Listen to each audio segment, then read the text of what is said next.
Hi, welcome to Solutions for Seniors. I'm Linda Pellerin, the Executive Director of the Shepherd Center of Charlotte. We're a nonprofit organization that primarily uses senior volunteers to help other seniors. The purpose of this program is to let the community know about all of the avenues available for seniors in Mecklenburg County. So today our guest is Dr. Christina Seaborg, and she is an audiologist with the Hearing and Balance Center. And Christina, welcome. Thank you. And of course, we're here to talk about hearing and seniors and everything. And I have to tell you that I grew up in a hearing challenged family. So did I. First it was my grandmother, my maternal grandmother, and my mother was born with some hearing loss. And my father was a logger. And so all of his life he worked in the woods, and he was around chainsaws and the Caterpillar tractors and the big trucks, and everywhere around him was noise. And he brought my brother into the business, and so he suffered with all of that too.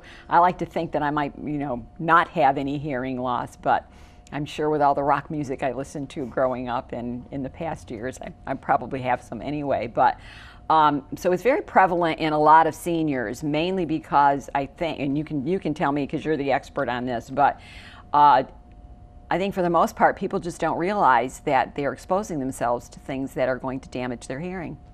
That's true. Noise is the primary cause of hearing loss. There is a familial tendency to be sensitive to noise damage. And hearing loss certainly runs in families, but yeah, noise damage, and it can be even things like a vacuum cleaner, blenders, all sorts of things are very noisy, and it just depends on how many hours and how loud they are. Actually, there are toys that are too loud. Great. Yeah. So all the grandparents out there, they're watching this now. Guess what? All those really cool things you're buying for the children, the grandkids, probably not a good thing. Are there any statistics of how many seniors are affected by hearing loss? Yes, it's about 1 in 3 of the seniors have hearing impairment. But interestingly, there are about 12 million hearing impaired seniors over 65. We're going pretty young for the senior group.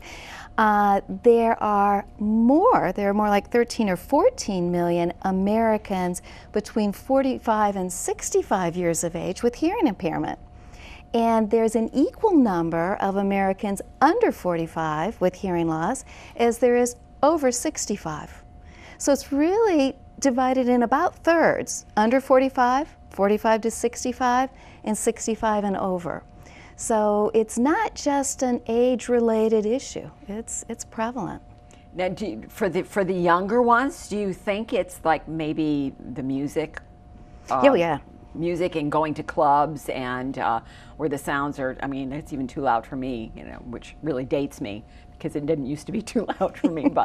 But and so really, young people need to be very cautious too. They do. I think part of it is, it used to be if we were playing our stereos too loud, the suite mate in a dorm or apartment or the parents would say, turn it down. Well, now everybody's putting it directly into their ears with their MP3 players, and nobody really can even tell how loud they are. So I think there's more and more damage, and you can hear it. And you can hear it. Then you know it's too loud. Too loud. If a parent can hear it from arm distance away, it's too loud. Wow. Now there are other things that can cause hearing loss that you really don't even think of. Can you name some of those? I mean, just things in ordinary life. Well, one is high doses of antibiotics, but serious antibiotics like IV antibiotics, quite a few different medications. Too much aspirin can damage your hearing, but noise is the big one. Noise is the big one, and you were saying, like a vacuum cleaner. I use a juicer every day. And now I'm going to have to start putting earplugs in because now you have me worried. For that minute or two, it's probably not a big deal. But I the other day, my daughter got a smoothie, and I thought, oh, these kids, they're around that noise the whole time they're at work. and it's noisy. Yeah, yeah. Like I said, these are things that you really don't think about. Blenders and all of that. The fast food stores, people making the orange Julius's and things like that. Wow, yeah. That's interesting. Now, of all these people who have hearing loss or who are hearing challenged, how many of them, are there any statistics to say how many of them are actually getting assistance? Only about 20%. Most people are still in denial, particularly in that senior group. There's a lot of resistance. I think there's an old, from decades ago, feeling that it means they're old. Now the baby boomers are reacting very differently. They're coming in to see me and saying, I need to hear at these meetings. I need to keep my job. I can't afford to look like I'm out of it and ask an inappropriate question. I need to be on top of things, and I need to get these hearing aids. Okay, so it's changing. It's changing very quickly. And this is a good segue into hearing aids are not big and bulky anymore. You can pretty much almost hide them. You've brought some examples, and I think that it'd be very good They're to very show some small. Of them. They can fit behind your ear is a very common, again, we're kind of gone back to them, size, and depending on hair color, like I would go with the white one. Obviously this would not be a good one for me with the black. And then, some fit in the ear and they're tiny and just fit way down in. So they've gotten to be much more cosmetically appealing, which is helping. The technology, the improvement in the quality of the hearing aids, and the size are all contributing to people accepting them so much better than they did in the past. Now, I know my parents, I've been trying to get them to get hearing aids forever, and my mom can hear fine on the phone, which is good because she's in Vermont, and that's how I usually communicate with her. But when we're one-on-one, my throat gets sore because I'm yelling all the time, and I speak loud to begin with. And when I ask them why they won't get hearing aids, they say, well, we've talked to our friends, and everybody says they're too expensive. And they've not even ever gone in and had an evaluation or anything. What about the cost of hearing aids? A lot of them are really expensive, but there are other alternatives that are not. This little one that I showed you is new on the market, and I can slip it into my ear. I don't know if the camera can catch it or not. It goes way down in and disappears. I don't know if you guys can see that or not. That's $750, which is not, I remember fitting hearing aids 20 years ago for that price. So that's good. The price goes up as the activity level of the person goes up. If they really just need to talk to one or two people at a time, go to church, watch TV, and aren't really in big groups or restaurants all that often, then a basic hearing aid for under $1,000 can work. I know that still can be out of the budget for some people, but that's very different than the perception that people have of you have to spend, $5,000 to get good ones, because that's just not true. Well, see, that's the number they keep throwing out at me. My parents do. That's top of the line, all the bells and whistles, overkill for a lot of people's hearing. Now, this is going way, way back, like 40, 45 years ago, okay? My grandmother's hearing aid whistled. And it depended on whether she was turning it up or down, and we always knew when she turned it off. And we were like, okay, she obviously doesn't want to hear this conversation. Don't do that. But do hearing aids whistle anymore? Not nearly as much as they used to. Those Bose headsets that people use for flying that are phase canceling, the same technology as in today's hearing aids. So they will use phase cancellation, I don't need to explain it, to stop the whistling. The only time a hearing aid should whistle today is if someone is very, very deaf. It's a very powerful hearing aid and they cover it.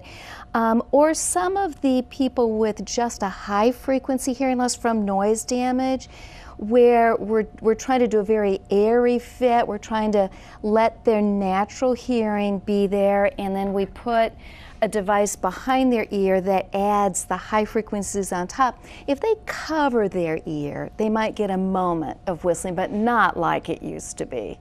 And if they are, they need to go back and get it reprogrammed. Consumer Reports magazine had an article last year that said up to 66% of hearing aids are not properly programmed, which is just appalling. And you know, that's really a disservice to everybody. And so if people are having difficulty, they need to go back and get them programmed, or go get a second opinion and let that person program them. Okay, now, what about flying? I know the air pressure changes in the cabin, and that you know, your ears pop and everything. If someone's wearing a hearing aid, is that going to be a problem for them when they're flying? It should not. It doesn't change the eustachian tube and the popping of the ears. I'd probably turn it down or take it off because I don't like the noise level of an airplane anyway. I tend to put earplugs in just to be more relaxed, but now they're fine.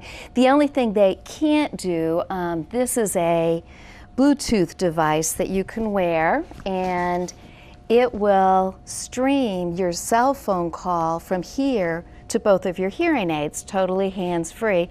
One of my patients was at an airport a couple weeks ago, and some young guy came up to him and said, "Wow, that is so cool. You're talking on the phone and nothing's by your ears." The person didn't see his little tiny hearing aids. This you could not use on a plane. Right. So that kind of thing. And some of the hearing aids, you know, will talk to each other, and we just turn those off for the plane. Okay. But yeah, planes are fine. Now, I know that there have been inroads in the ringing in the ears. A lot of people have. What causes ringing in the ears? Usually it's a high frequency hearing loss, sometimes ultra high frequency, lots of times from noise damage. It's called tinnitus or tinnitus. It's the most common complaint of the guys coming home from our wars in Afghanistan and Iraq. And because of that, there's been some really good research on treating tinnitus. And there are a lot of options now. One is this device called Neuromonics out of Australia. And I've had a few patients who said, "You gave me back my life," that their tinnitus was so bad, they were on antidepressants, sleeping pills, thinking of suicide, and this device really helped them. Let me go backwards. As you get hearing loss, sometimes your brain will try and help you hear the sounds you no longer hear.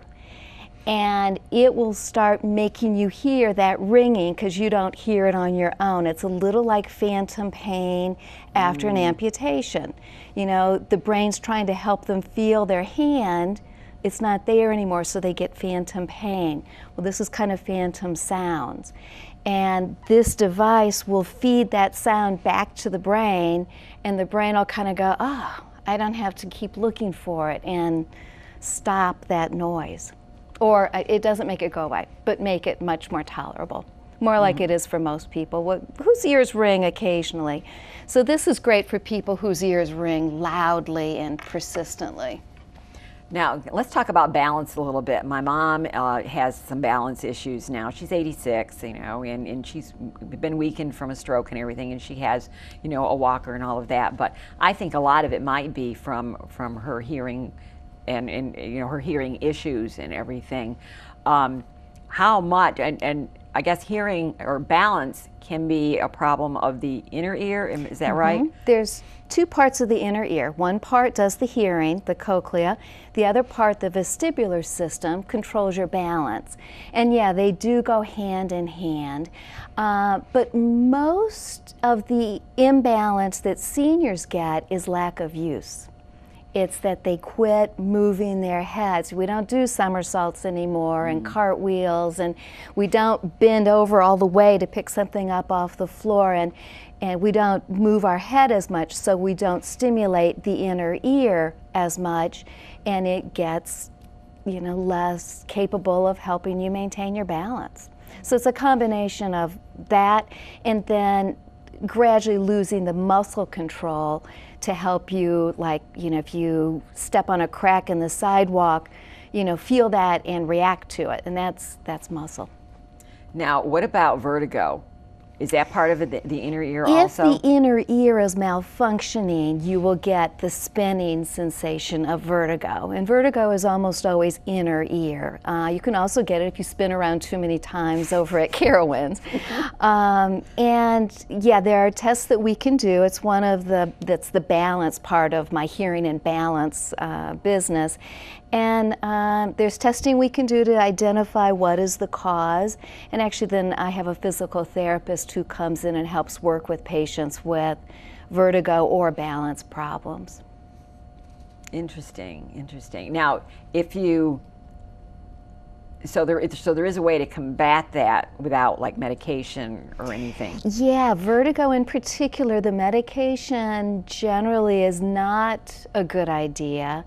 Most of the medications are a central nervous system suppressant. It calms you down and it makes you not feel as dizzy, but simultaneously it makes you tired and a little more likely to fall. Mm-hmm. So the medicine is good if the room is spinning and spinning and you want to take something and go to sleep. That's fine, but it doesn't help you get better. Right. There are exercises. There's a lot of patients who get vertigo just when they turn their head a certain way. There's like a 15-minute treatment for that, and we can make it go away.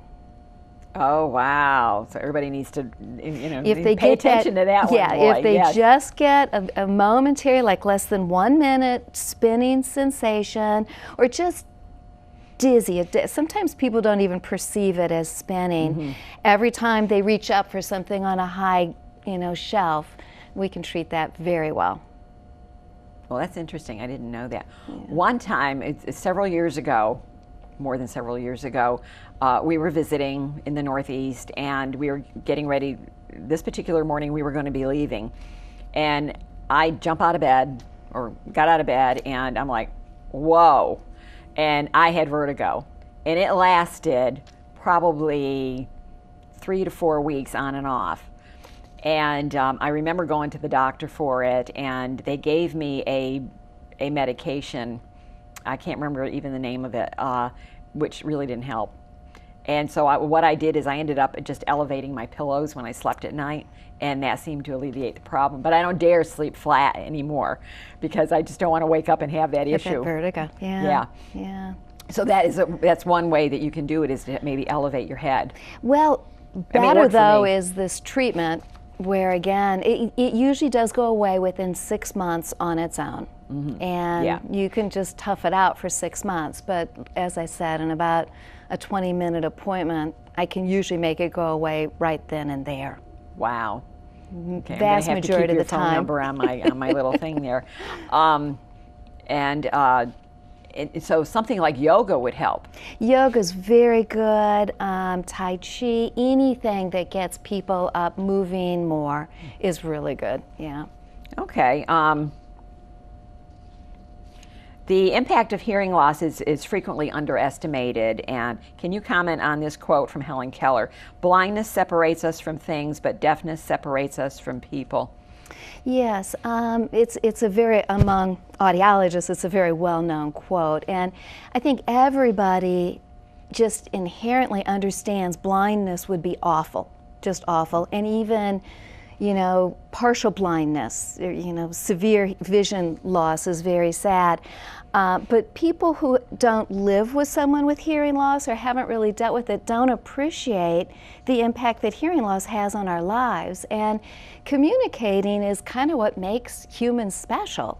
And if we lose that ability by getting deaf or a severe hearing loss, we lose that ability to connect to people. And my father, who lost his vision the last 8 years of his life, a couple years after he had lost virtually all of his vision, said, Chris, I'm so glad actually that it was my vision and not my hearing, because when we all get together, I can participate in the conversation. I can talk to all of you. So It is underappreciated.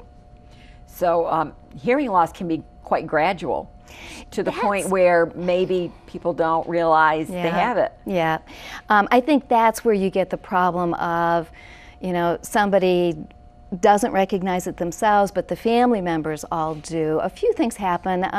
Unlike vision, where sometime in our 40s, most of us kind of go, I can't read the newspaper anymore, it's time.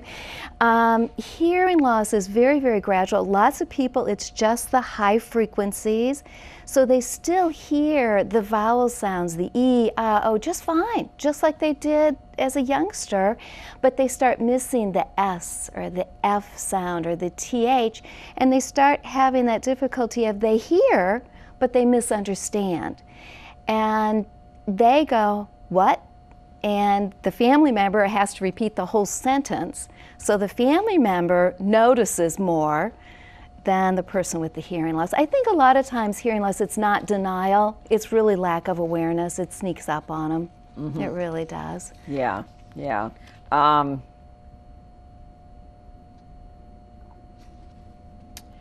So let's just say a family member knows that they have that their father or mother or a grandparent has a hearing problem. How should they approach that? And what would be the first thing for them to do? I think, get a real hearing evaluation, which would be from an audiologist. Probably talk to their family doctor first, make sure it isn't something like earwax or something treatable. But even if the family physician doesn't say go see somebody, I think they should. Lots of times in an exam room, a very small space, quiet, people hear fine. And the physicians miss it. They don't notice because they're one-to-one and they have good speech and the person hears them.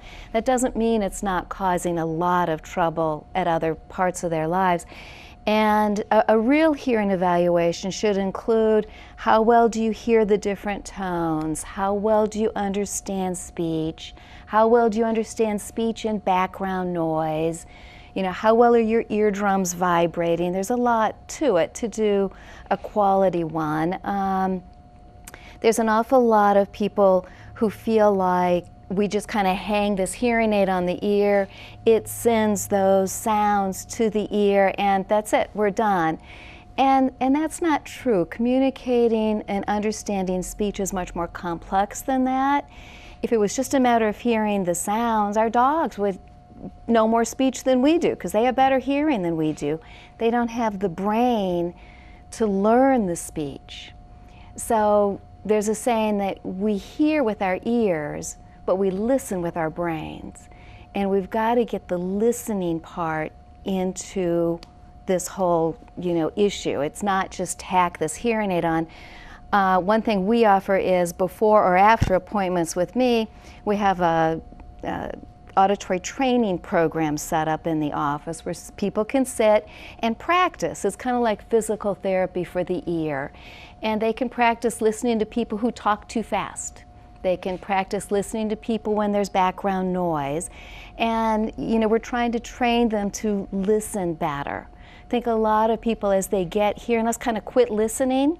You think your mom does that? Just doesn't really pay attention because she just kind of has given up. So we need to teach them that they need to start listening again. They need to focus and try to process the sound. I remember a couple of years ago, my dad was in the emergency room for a minor medical thing, and we happened to be visiting, and so we were there, and the doctor came out and said, okay, this is what his situation is. And later I said to my mom, I said, oh, okay, well, you understand that this, and this, and she said, oh, I didn't hear anything he said, because she didn't tune into him, because she knew I was there. She knew my brother and I were there to hear, and so she was like, she didn't bother. Yeah. If you're watching TV, and you have the little, now everyone has a little remote, and we can mess with the volume. What is a good volume on the TV? I think they all vary. I don't know. But I know a lot of my patients with hearing aids will say, I used to be up at, 30 or 40 and I'm down to 15 now. Okay. Yeah, I don't know. Probably my husband what's and I have comfortable. this thing all the time where, he likes it up like 25 and I'd rather it be down like 18 or something. I'm always like, wow, is that loud enough? And the TV, it depends on also the channel you're on, because I think they do that. Or the commercials are always louder. Commercials can no longer be louder than the regular program starting in 2012. Well, that's nice to know. They passed a law, yes. They are supposed to be the same volume. So we'll see. Hopefully that will work. And we'll actually listen to them instead of muting them. Thank you so much for being here. Thank you for I've having even me. learned something, and Good. I feel like I've been dealing with hearing loss like most of my life, but I love the new gadgets that they have now, and hopefully I won't ever need one, but chances are I probably will, since it's part of my heritage. But I really appreciate you coming out here, and hopefully some of the seniors that are watching will have learned something and maybe seek help if they hadn't up to this point. That'd be great. It can change their lives. That is super. The Shepherd Center of Charlotte also has, we have a lot of programs and services for seniors, and one of them is our travel program. We take, usually they're day trips all over places in North and South Carolina. Sometimes we even head up to Virginia. There is it's called the Wolfhart House Dinner Theater, where you can go up, you have lunch, and you get to see a live performance of all sorts of things. It could be like Hello Dolly or Chicago or something like that. So we offer these throughout the year. Every month we have a trip, and so if you're interested in taking a trip with other seniors, please give us a call, 704-365-1995. Until next month, thank you and have a nice evening.